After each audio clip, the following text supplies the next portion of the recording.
guys, it's your broke beauty queen coming at you from my car because this is basically where I live now. I am not driving, I am here with my boyfriend. Hi.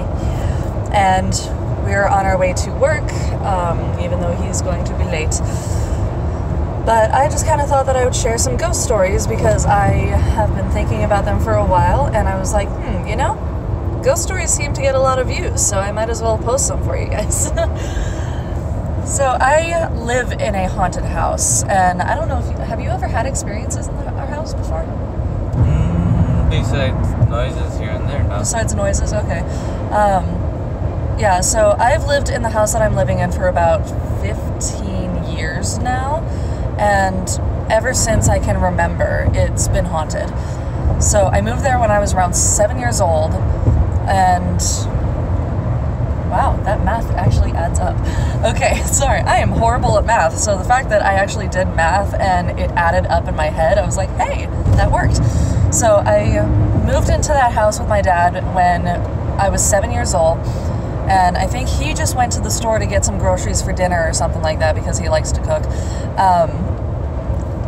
And I was left home alone. And it's like the way that my house is set up, there's a hallway, and at the end of the hallway is the master bedroom.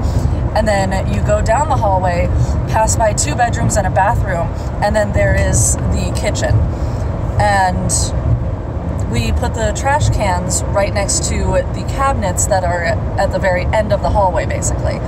And maybe some other time I can show you guys what I'm talking about. But so I went to go and throw something away, me little 7-year-old trying to be clean. I went to go and throw something away, and I kind of glanced over into the hallway because something about the hallway had always freaked me out. And then I see like a dark shadow standing in the middle of the hallway, and I was like, that's weird. And little 7-year-old me, I was just like, is this what an imaginary friend is? Because I had never had an imaginary friend. So I was like, is this what an imaginary friend is like? So I just kind of went, hello. And then it started walking and kind of limping towards me. And I got really scared. And so like I backed up into the wall and I covered my eyes. And then when nothing happened, I opened them and it was gone. And that was my first ghost experience that I can remember. And then last year when I was in New Orleans, I had some friends watching over my house. And like one of my friends was supposed to be watching the house, but then 2 other people were just like, yeah, we'll stay there with him. And I was like, okay, I guess 3 people are going to be staying in my house. So while I was in New Orleans, I was going and doing my thing, and then I get a text from my friend, and he said, do you still have that fucking ghost? And I was like, yeah, it doesn't expire or anything. What do you mean? Turns out he'd been on the phone with his mom, and he was sitting in the guest bedroom, which a bunch of people have had experiences with. He was sitting on the bed in the guest room, and then he felt something rub against his back, so he thought it was one of the cats. And so he like turned around, and there was nothing there, and he was just like, oh, maybe it's over here, and there was nothing there. And he looked around, and they're all okay. And then he started to hear some knocking, and he was like, okay, I'm out. And then it's reconnecting. Hey, it's back. Okay. I apologize for the shitty connection for those of you who just came in because, you know, this kind of shit, it sucks. Anyways, so my mom will hear knocking on her bedroom door, and I always knock before I enter anyone's room. And so I knocked on the door, and she thinks I knocked on the door, and then she would say, come in. And there would be no one there. And so then she would get up and open the door and see that there was no one in the hallway.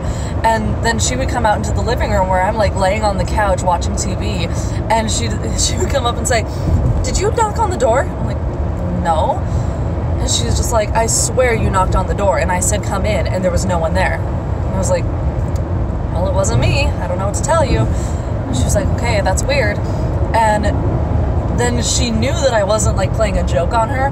When I was on vacation, I think I was in Arkansas with my best friend, and then she heard a knock on the door, and she was like, wait, what? And then she quickly got up, ran to the door. She ran to the door and opened it up, and there was nothing there. It wasn't like a cat playing any kind of tricks or anything. And so she was like freaking out about it, and she was like, okay, I heard a knock. we are obviously haunted. I was just like, I told you. In high school, I would be on the computer all the time because this was before any kid had a laptop before the age of 18. So I was on the computer, and from where the computer is, there was a little kitchen counter that was nearby. So I would be playing my iTunes while listening. I would be listening to music on my iTunes, and then I would be like on Facebook or whatever it was that was popular at that time. I can't remember. AOL. I was not on AOL. I had a Mac computer. So, but then my iTunes turned off. I guess it reached the end of the album, and I was typing something out. So I was just like, I'll fix it in a minute. And then there was a box of Ziploc baggies, and as soon as the music stopped, it flew off of the counter, and I was like, the fuck was that? And I was just like, okay, whatever. Like, I'm very passive when it comes to ghosts. Like, I was just like, oh, that flew off for no reason. Okay. Then after about 5 minutes, I turned the music back on, but I turned on a different genre. So apparently the ghost did not like that. So my dad had like he's a chef, so he had a lot of pots and pans on top of the refrigerator.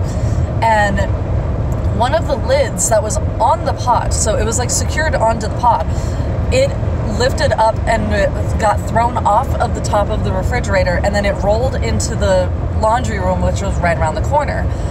And this lid, it was so heavy, it was so top heavy, and it was curved that there's no way it could have rolled.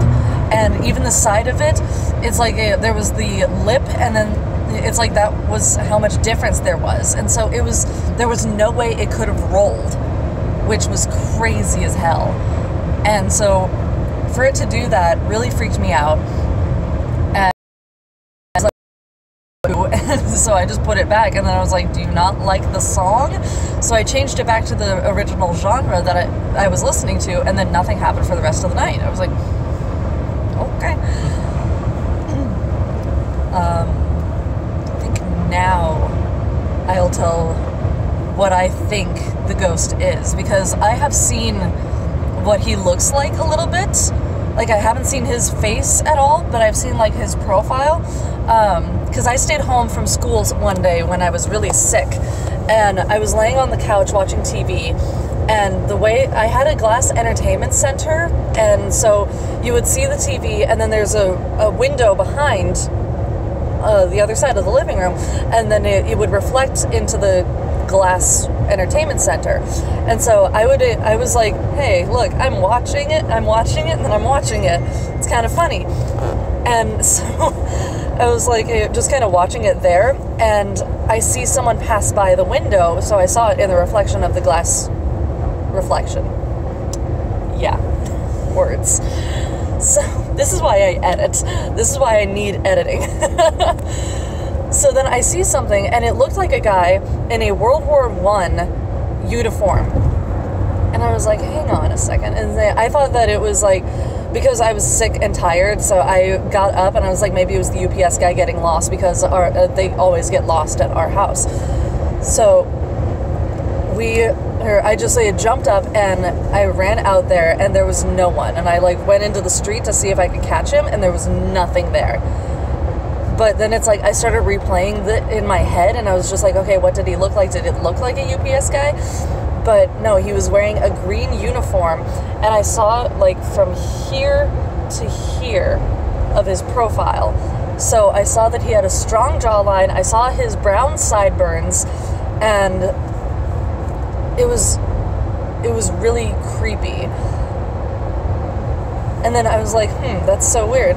So then, here's where it gets really crazy, as if it's not crazy enough. I went to Washington, D.C. with my mom, and she wasn't feeling good, so she stayed in the hotel, and I was like, I really want to go to Arlington National Cemetery. So I went there, and I was walking along, and I was an idiot that day, because I had no idea how huge this cemetery was. And I was like, I don't need water, right? Water is for chumps, whatever. So I was walking around and I made it to the JFK Memorial, and I was just like, wow, this is really cool. It's really sad. It's really humbling. And then I saw a sign for the Tomb of the Unknown Soldier, and I was just like, that sounds cool. So I was like, I want to go there. But then I started getting really dehydrated because it was a lot of uphill, downhill, in the middle of August. It was hot as hell and I had no water. So I was just like, you know what, I'm just going to turn back. I can't do it. I'm tired. I'll come back with Mom or something. And something in me was just like, no, go. I was like, oh, okay.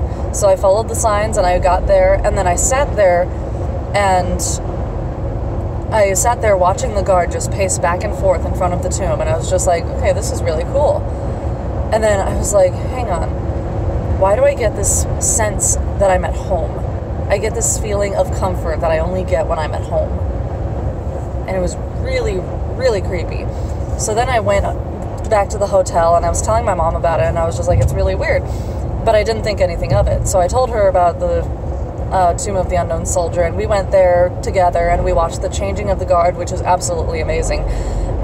It's so simplistic, but it's so amazing at the same time. It's hard to describe.